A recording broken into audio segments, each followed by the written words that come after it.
their daughter harshly. Her tight grip on her mother's neck pushes her choking to the wall. A very dark and cruel force thinning the air with each passing second. Her parents begin to recite something in their mouth. Everything is happening so sudden and quick that they continue to recite until everything settles down. Arya screams violently in pain, yet her voice is something else. One that never can be the one of a child. She collapses and falls to the ground, her eyes shut. The silence after the unknown is dreadful. Right after the incident, they try contacting an expert in spirits who can help them. It's someone they know, but unfortunately, that person is busy with another case and therefore can't come. Somewhere far. The apartment they live in is far out of the city side. They are new to the place and don't know anyone who can come instead, so they decide to wait while doing some practices themselves to stay in the safe. Arya's parents bring their daughter to their room till then. The night is long and restless. Nothing stays calm for too long, and the unknown invades her mother's sleep. She sees her little girl.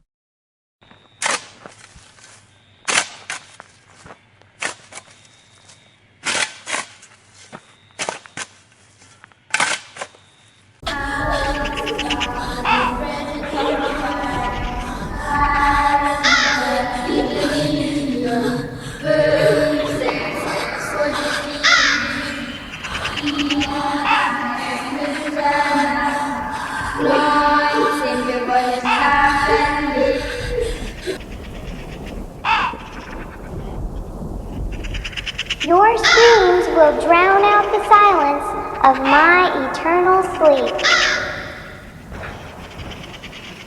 She jolts awake, very scared, trying to catch her breath. She wakes up her husband right away, all disturbed, and tells him about her nightmare. She is worried her daughter might not survive. He says her distress from seeing her daughter's odd behavior of digging of outside to play house caused her to see this in her sleep. But she says, still trembling, "It's not just a dream. It's not a part of any distress. It's a warning.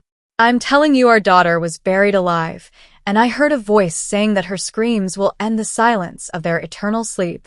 And there were sounds of children, and I don't know what." Her husband says, I know it's after our daughter, but if we don't calm ourselves, then who'll handle this situation? We must calm ourselves, whatever it is. Whatever this unknown entity is. It loves playing with our minds. It feeds on our fear.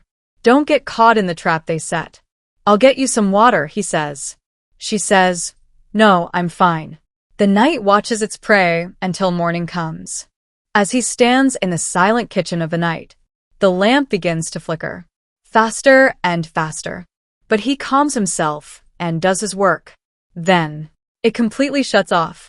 He tries to leave, but the door violently slams, and he becomes the target.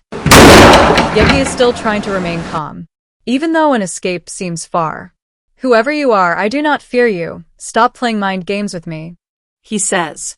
And the glass in his hands is pulled out and is shattered on the ground into small bits. A silence unwavering spreads, and he is now standing in shock of what's happening with him.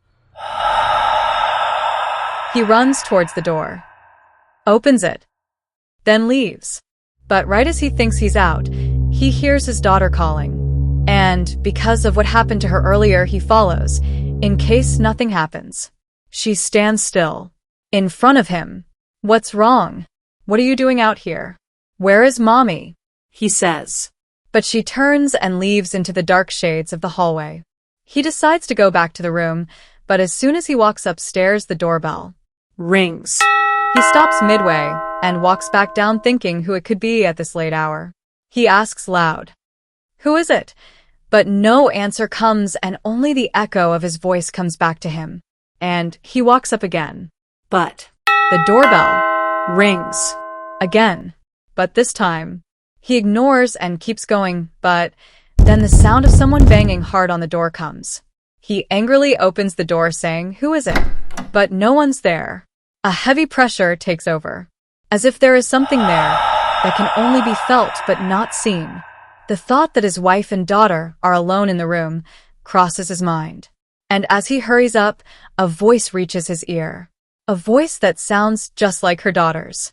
The voice somehow feels so pulling that he feels driven towards it and begins to follow.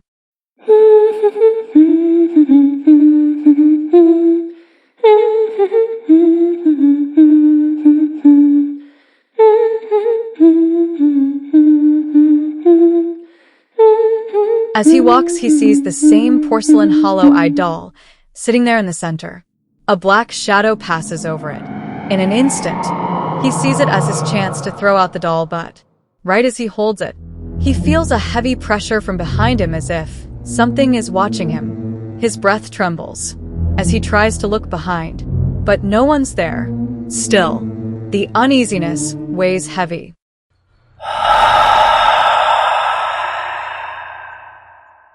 As he holds the doll in his hands, he notices movement from it. When he looks, he sees the doll's head rotating by itself, looking at him. This incident leaves him in shock. He loses the confidence he had built to stay calm and is so scared, yet unable to move a leg. As if the ground itself were pinning him on. He throws the doll to the ground.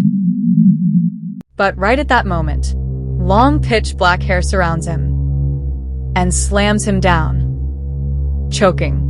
A horrific head that looks like woman's violently screams on his face.